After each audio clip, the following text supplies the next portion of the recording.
Okay guys, ngayon i-discuss ko sa inyo yung kung ano yung magandang itanim na cuttings ng dragon fruit.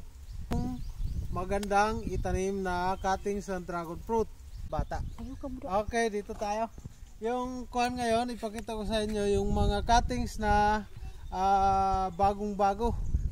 Yung kuhan siya, yung mga bagong cuttings at saka yung mga matandang cuttings. Kung ano kaibahan. Ang ito guys. Ito. Oh.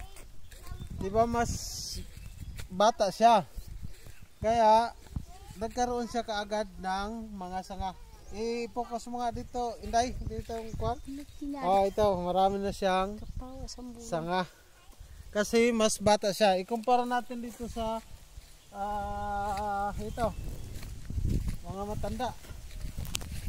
Ito siya at saka yung isa. Isa guys, ito. I-focus mo yung isa. Oh, at saka ito. Magkasabay lang to silang tinanim. At hanggang ngayon wala pa siya, buhay siya. Oo nga, buhay siya. Pero hanggang ngayon wala pa siyang sanga. At saka ito pinaka-latest talaga guys kasi yan mga 4 na buwan na yan. Dito tayo sa 1 buwan pa lang. Oh, tingnan mo yung 1 buwan pa lang.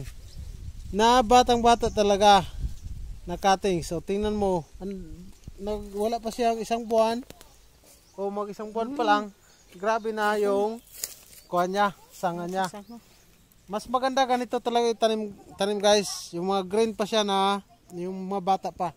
Ito sa pader, sa bakod, yan, yung mga bata pa yan, tinanim ko. Marami na siyang sanga. Okay. Okay.